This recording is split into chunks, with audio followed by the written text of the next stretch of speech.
Hari Om to all the lovely Balakrishnas and Vivekanandas. I bow down to the divine light of the self in you. So let's continue our Mahabharata adventures. So we saw how now Arjuna has married Subhadra, and also now they have vanquished all the serpents from the Khandavavana, and in that place now a wonderful hall for Yudhishthira has been built, Maya Sabha. So like that, time is going on, and by the nature of what they are doing, Pandavas, and how they are ruling over the people in a very, very dharmic way, in the just way. They were strong and protective when needed. They were kind and helpful as the situation demanded. They were always willing to serve the people. Seeing the attitude of how they were serving the people in their kingdom, Narada Muni one day came and said, "Oh Yudhishthira, now you should be doing the Rajasuya Yaga." The purpose of doing the Rajasuya Yaga was so that all other kings would accept the authority of Yudhishthira, and they would also fall in line with how Yudhishthira and his brothers were ruling over.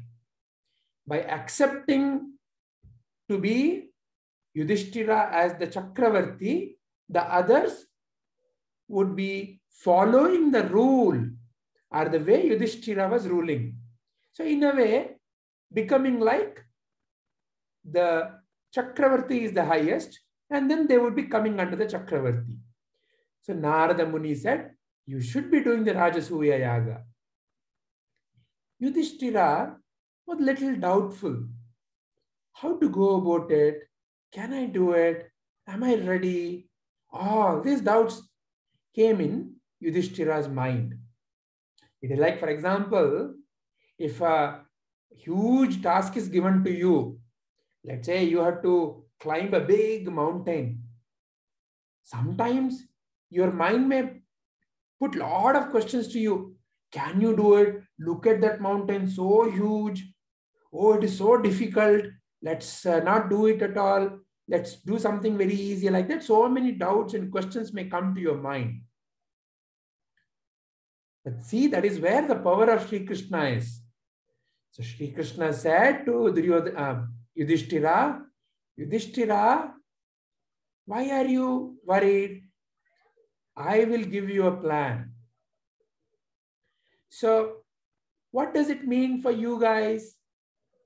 Whenever you are in doubt, realize that you have the power of Sri Krishna and look at how I can solve this, how I can bring out the divine nature of Sri Krishna. So encouraged by Sri Krishna's words, Yudhishthira asked, so how do I do it? I'm not quite sure. Doesn't it mean that I have to go and win over all these different kings? Sri Krishna said, there's a simple plan. There is a king called Jarasandha in Magadha kingdom, and he has captured about 64 different kings and has put them in jail. And he has somehow become influenced with a very negative and a very bad practice. For the gaining of power, he wants to offer 100 kings as offering to a yajna, and he is capturing all these kings. He has got 64. If he gets another 24, he will be doing that. Another 34, he'll be doing that. So we should stop him immediately. So this is the right opportunity. If we can win over Jarasandha, then, and if we free those 64 kings will naturally feel lot of loyalty towards you out of gratitude for the help you've done. And seeing that you have won over Jarasandha, all other kings will naturally come under your refuge. They will not fight with you. They will accept your superiority. They will accept you as the rightful king. Then Yudhishthira asked, how do we do that? I've heard that Jarasandha is a very powerful and valiant king. Shri Krishna said, don't worry, I have a plan for that also. So he picked up Arjuna and Bhima, and the three of them, Krishna, Bhima and Arjuna, dressed up as Brahmins. They went to Magadha kingdom and they went to Jarasandha. Jarasandha invited them and he honored them and he showed them to his guest house and he offered them food. Shri Krishna said, we are not here to take your atithya or your all this royal kingdom and food. We are here to fight with you because you have been an unjust king. Jarasandha said, but I have not any enmity towards you.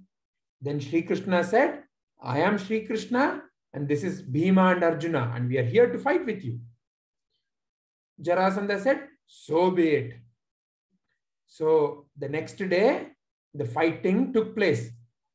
And Shri Krishna asked him, who do you want to fight with? Me or Bhima? He knew very well that Jarasandha will not pick Krishna because compared to Bhima, Krishna looked puny. Krishna was not as built up as Bhima. And Jarasandha was full of the pride of his power. And he thought, I can win over anybody. And look at Krishna, he's such a puny fellow. Let me fight with Bhima. He looks so big. And if I win over him, I am the greatest. Like that, he thought, I will fight with Bhima. So the fighting started. They both fought valiantly. Both were well trained. They were fighting for many days. And ultimately, Shri Krishna showed one leaf to Bhima and he tore it apart. And Bhima understood the meaning of that. So like that, how he tore the leaf, he pinned down Jarasandha and he tore him apart and he threw him away.